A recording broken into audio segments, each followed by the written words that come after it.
All right, sorry about that. That's fine. Maybe Skype will be better than the Hangouts. I'm not sure, or it could just be the connection. Yeah. I think so. Okay. Yeah. So I don't know how much Matt told you about it. I think we're really happy you're working on the temporal memory implementation. I think you might be the first NuPIC community member who's trying to do a significant algorithm implementation in the code, which is really nice, which is great. And so the thing that I wanted to talk about is when we do our algorithm implementations, we have a sort of a set of criteria that we try to meet and kind of a philosophy around it. And unfortunately, it's actually not very well documented anywhere because no one else has, outside of this team, has actually tried to do it before. So I wanted to talk through what we typically do and get your kind of reactions to it, and then so we can go from there. Okay. And I think a good example one to look at is the spatial pooler C++ implementation.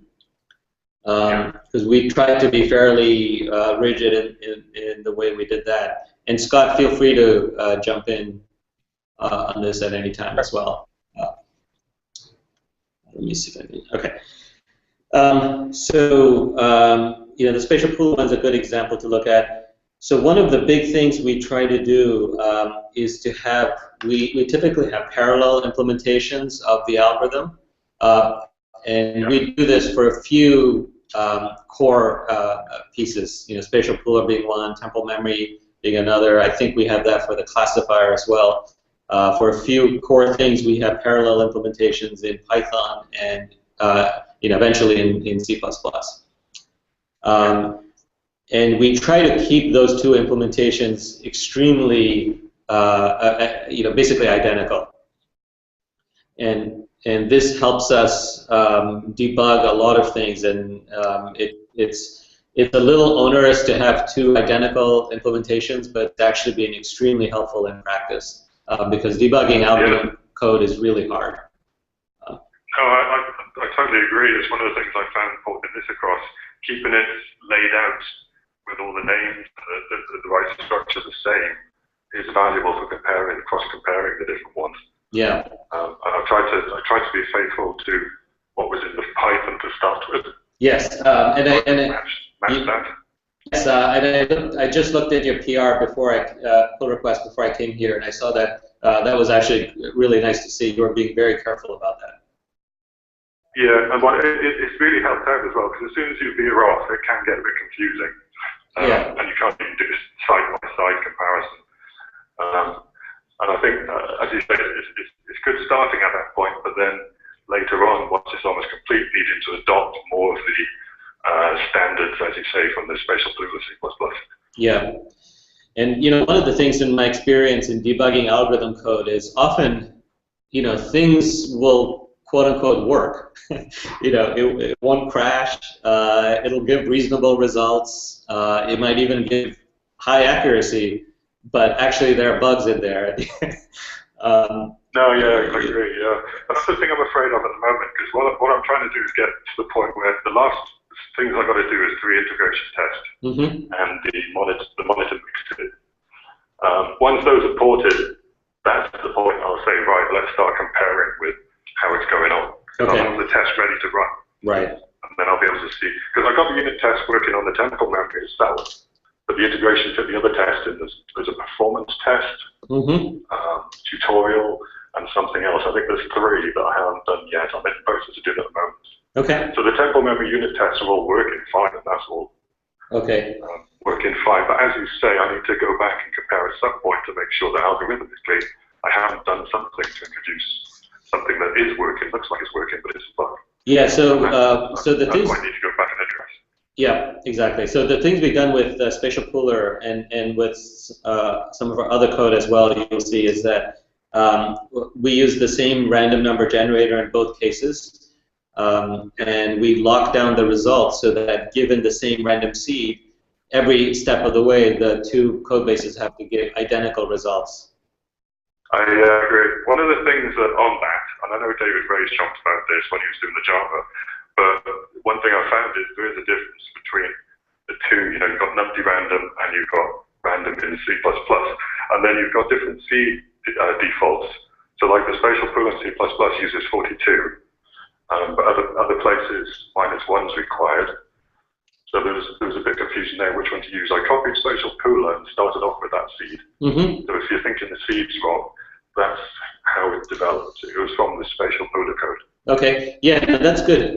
So the exact same number, the actual number is not so important. It's what's more important is if you were to give both code bases the same seed, they should produce identical results. Yeah, I think David was going down the route of trying to have a population to work from, but as long as it uses the right algorithm, I guess, and produces the right sequence. Well, it has to use the exact same random number generator. So it may be that the temporal memory Python code doesn't follow this convention. It may be that it doesn't use our C++ random number generator, which is what the spatial pooler Python does. And so that may be something I need to talk to Chayton about. And the convention with -1 versus whatever is, you know, if it's -1, then it's free to set its own random seed as it wants. Usually, when we're testing it, you know, we print that out so that you know exactly what seed was actually used, so you can replicate it if there's a bug. Yeah, definitely. Yeah, but that was one of the other things is I certainly know that that's different, so it will produce different results, so I can't compare side by side. So something like that needs addressing first. Okay. Yeah. So we need to get it to the point where we can actually compare it side by side. Another thing is that we try to write the code so that it's callable from Python. Yes. The main API functions, and you'll see in the spatial pooler, the main API methods are written in such a way that they can be easily swigged and called from Python. Yeah, something I haven't got around to. My Python knowledge and all that, and the use of Python on Windows is so flaky that I'm kind of reluctant to go that route. That's why I've been saying that I'm sticking to the core. Yeah. The one thing I'd say there is that you can usually do that as a separate second step, and we do want the C++ to be like a good C++ interface. So if the C++ interface that makes sense is slightly different from the Python one, the main case is where you pass the return values into the functions in C++, where in Python you would just return them. You can always do that conversion in the Swig layer. So I think it's okay to first focus on the C++ and then add the Python after. Well, one place where I've seen it. Yeah, go ahead. Sorry. What I was saying is one place I've seen it get complicated is if you use STL objects in the signature. You can do that conversion in the Swig layer, but it gets really gnarly. Oh, that's a good point. That's good advice. So we need to find something potentially there. I need to check the interface. I'm not familiar, but the Swig stuff I've seen and looked at, so it's something I could take on and add to that. Yeah, and like Scott said, maybe that could be done as a second phase. What we did in the spatial pooler is we actually went back to just using flat arrays for the main things that we pass in. Yeah, makes sense. Which is very easy to convert. Yes. And I think you've done this already in here, but so it's very helpful. It's very useful to have the exact same API in the Python and in the C++. Yeah. And we might need to talk to Chayton if we need to change the temporal memory API to make it easier as we go through some of these other issues. Yeah, as you say, that's what I tried to do.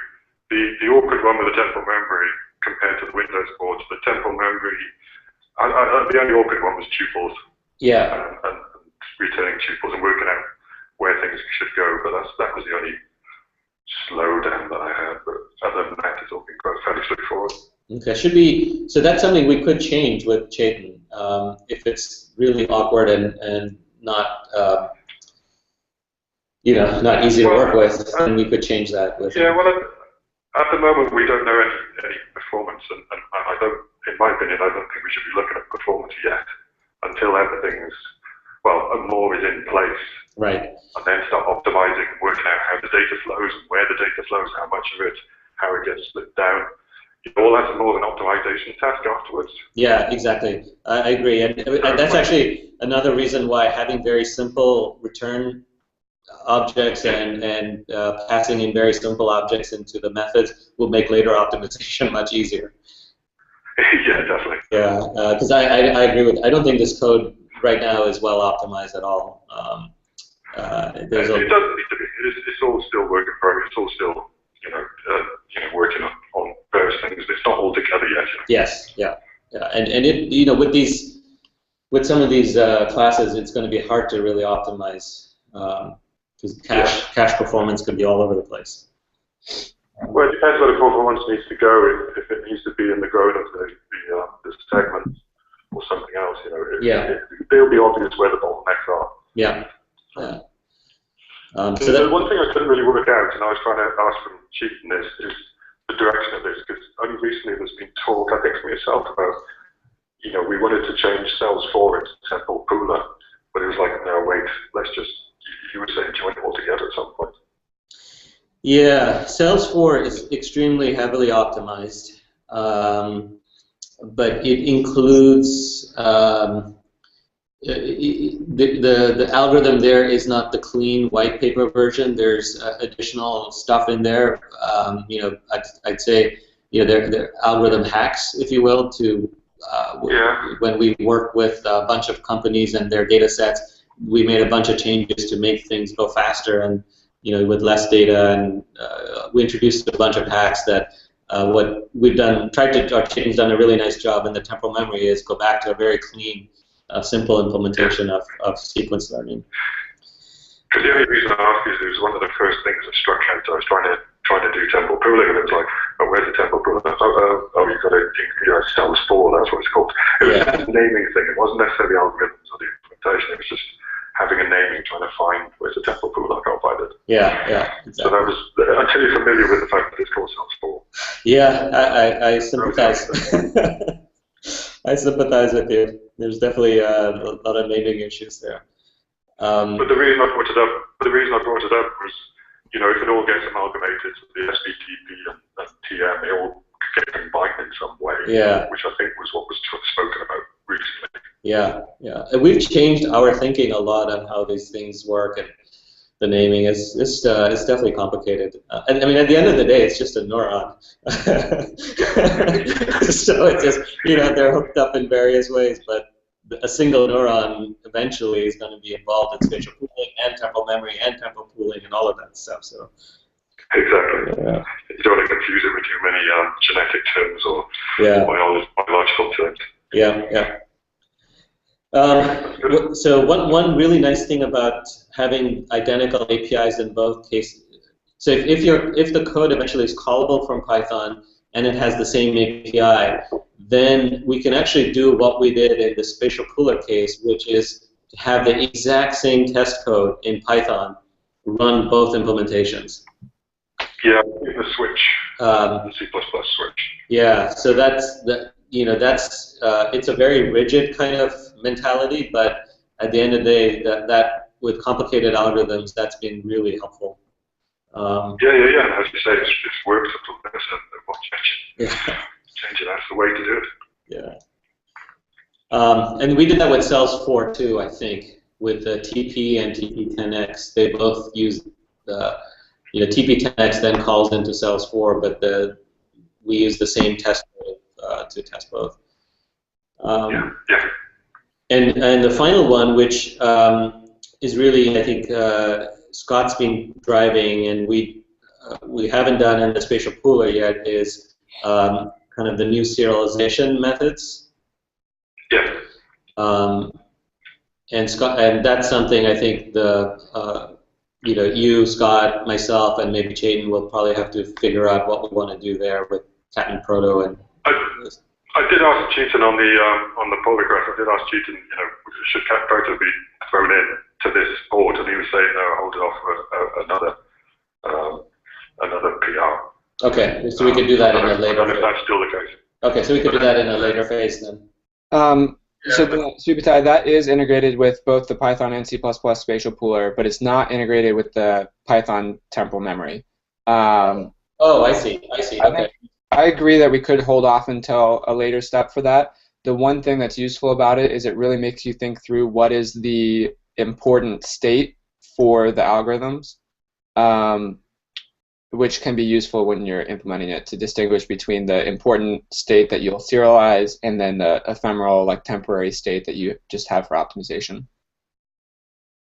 Yeah, that sounds good. Is the example that Austin's just put in for the RDFC, is that a good example to run with? There's a wiki page that has details on the new format. It's just the serialization at the bottom of the serialization page in the NuPIC wiki. And that has links to the implementations for the spatial poolers, which are probably a better example. Yeah, you said it. I remember that wiki page. There's so many wiki pages and pages in GitHub. You can forget sometimes. But now I remember you saying it. I remember that wiki page, and it is very detailed. So, but would we do that in a separate PR or in this PR? What was that? Would we do the cat and proto serialization in this PR or a separate PR? I think it's fine to hold off just to keep the pull requests smaller, but you might want to just take a look at your code and kind of think through which parts of the state, like in C++, it's nice at least that you have to be explicit about what attributes you're keeping track of, each class has. So you might just differentiate between which of those are going to be needed in serialization and which you can just throw away and recreate when you deserialize. Yeah, because we use a lot of SDL containers, so they all need spitting out everything back in. So I think from my standpoint on this project, it might, and this is something I could work with Matt on, is if we had created a super issue and then all of these steps were kind of outlined in there. So it's really clear what phase 1, phase 2, phase 3 of this process is. Yeah, it sounds from what we've talked about discussing, it sounds like a lot is in place, and there's a few things I need to tidy up on. But certainly, if I can crack on with those integration tests and the monitor mixing within the next few weeks, then it's kind of looking ready to merge, I would have thought. Yeah, I think that would be fantastic to have. Well, my aim is to try and get it in for the hackathon, just to, as a deadline, just to be able to, push it out of the way so I can move on to other stuff. Okay. Do you think will you be at the hackathon? Oh yeah. Okay, great. Awesome. Yeah. Staying in the hotel in Chelsea, and I've got the flight booked and everything. Just wait to go. Excellent. The only thing I need to do now is work out what to do at the hackathon. Well, if you get this finished, that's a huge, much more than a hack, obviously. Yeah. I'm thinking MIDI at the moment, but I'll get people. Okay. Yeah, I think one thing I can guarantee you will learn so much about the sequence memory algorithm in this process that it'll be, I think, as a learning exercise, it'll be very valuable. That's the main thing. The reason I took it on. I waited and waited for somebody else to take up the PR, but nobody did. So I thought I'd pick it up, knowing that my pace isn't the fastest because I work quite hard elsewhere. And the nice thing is, it is showing me how that, as you say, it's explaining how it's all working, how the sequence memory is working. So I can then apply that to the audio stuff that I'm doing and the video stuff. So we can have an indication of where.